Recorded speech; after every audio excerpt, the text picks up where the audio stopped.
অভিষেক বন্দ্যোপাধ্যায় তিনি বার্তা দিলেন এবার যেন নন্দীগ্রামে গণনাকাণ্ডের পুনরাবৃত্তি না হয়। তৃণমূল জেলা সভাপতি এবং প্রার্থীদের সঙ্গে ভার্চুয়াল বৈঠকে এই বার্তা অভিষেক বন্দ্যোপাধ্যায়। মঙ্গলবার গণনা কেন্দ্রে অতন্দ্র প্রহরীর মতো বসে থাকবেন। লোকসভা ভোটের গণনা শেষ না হওয়া পর্যন্ত অতন্দ্র প্রহরীর মতো বসে থাকবেন। দলের জেলা সভাপতি এবং প্রার্থীদের সঙ্গে ভার্চুয়াল বৈঠকে এই বার্তা দিয়েছেন অভিষেক। গণনা কেন্দ্রে প্রার্থীদের ও কর্মীদের পাশে থাকতে হবে নির্দেশ অভিষেকের। কোনো টেবিলে গণনার সময় পিছিয়ে পড়লেও মনোবল হারাবেন না।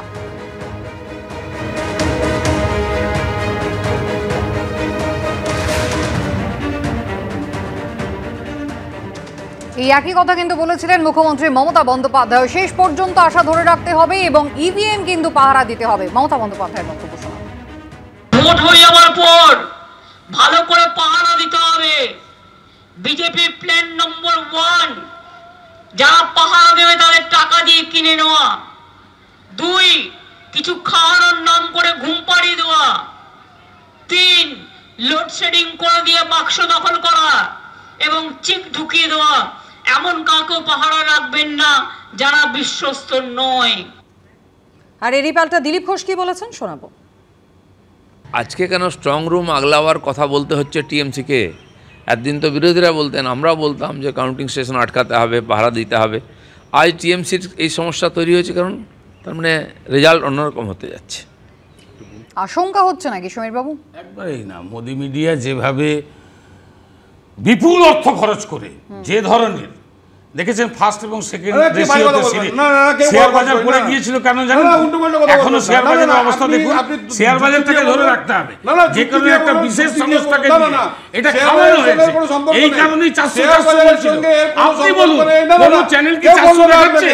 স্বাভাবিকভাবে উনি যতই বলুন এই যে সাইকোলজিক্যাল একটা হ্যামারিং করার চেষ্টা চলছে বিরোধী রাজনৈতিক দলগুলো, যাতে ইভিএম বিজেপি কোনো কাজ নেই। এদের সতর্ক করে লক্ষ্য রাখতে হবে। স্বাভাবিকভাবে বাংলায় সুদীপ্তরা জানে যে 30 পাচ্ছে বিজেপি। বাবু, ইন্ডিয়া জোট ক্ষমতায় আসছে, একেবারে জোট শরিকরা সবাই নিশ্চিত। তাহলে মমতা বন্দ্যোপাধ্যায়, অভিষেক বন্দ্যোপাধ্যায় বলছেন গণনার শেষ মুহূর্ত পর্যন্ত অপেক্ষা করতে হবে। কেন? প্রথম কথা হচ্ছে গণনার শেষ মুহূর্ত পর্যন্ত অপেক্ষা করতে হবে। সব রাজনৈতিক দলের সব নেতারাই তাদের কাউন্টিং এজেন্টদের এটা বলেন, এটা খুব স্বাভাবিক। কিন্তু বিহাইন্ড দ্য মাইন্ড যেটা আছে, পঞ্চায়েত ভোট যেভাবে লুট করেছে তৃণমূল কংগ্রেস, সেইটা ওদের ওই লুটের ভূত ওদেরকে তাড়া করছে, সেই কারণে উনি এটা বলছেন। এটা উনি বলেই যাবেন, কারণ ওনারা তো এইসব করেছেন পঞ্চায়েত ভোটে। দেখেছেন পুকুরে ব্যালট বাক্স পাওয়া গেছে, ব্যালট পেপার খেয়ে নিয়েছে। সবই এই লোকটা এই যাকে টিভিতে দেখাচ্ছেন এই মাফিয়ার নেতৃত্বেই হয়েছে পশ্চিমবাংলায়। ফলে ও এরকম ভয় পাচ্ছে। সব রাজনৈতিক আমরা আমাদের কাউন্টিং এজেন্টদের বলেছি সব মিলিয়ে নিতে হবে, শেষ অবধি থাকতে হবে। জয় পরাজয় শেষ অবধি না থেকে কোনো রকম কিছু করা যাবে না, বেরিয়ে আসা যাবে না। সবাই বলেছে, আমরাও বলেছি।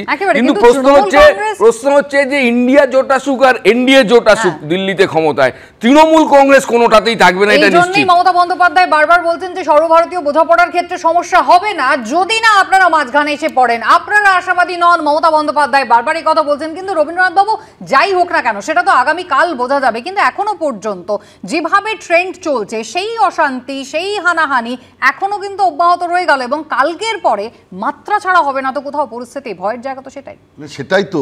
গোটা সন্দেশখালী যখন আলোচনা হচ্ছিল তখন সমীরবাবু বললেন যে সন্দেশখালীতে বিজেপি একছত্র আধিপত্য, ওখানে আর কাউকে ঢুকতে দিতে চায় না। আমার মনে হয় গোটা পশ্চিমবঙ্গে তৃণমূল মনে করছে তারা একছত্র আধিপত্য করবে, কোনো বিরোধী দল থাকতে পারবে না। না হলে যে যার ভোট দিয়েছে, বহু বন্ধুদের সঙ্গে যারা বাইরের রাজ্যে আছে তাদের সঙ্গে কথা হচ্ছে, কোথাও আর কোনো পোস্টপোল ভায়োলেন্স নেই। ভোট হয়ে গেছে, শেষ। কিন্তু এখানে যে মুহূর্তে ভোট শেষ হলো তখন খুঁজে খুঁজে খুঁজে খুঁজে এই যে বিরোধী দলের এজেন্টদের মাথা পাঠানো, তাদেরকে খুন করা, তাদেরকে ডেকে নিয়ে গিয়ে তাদেরকে হুমকি দেওয়া, এই জিনিসগুলো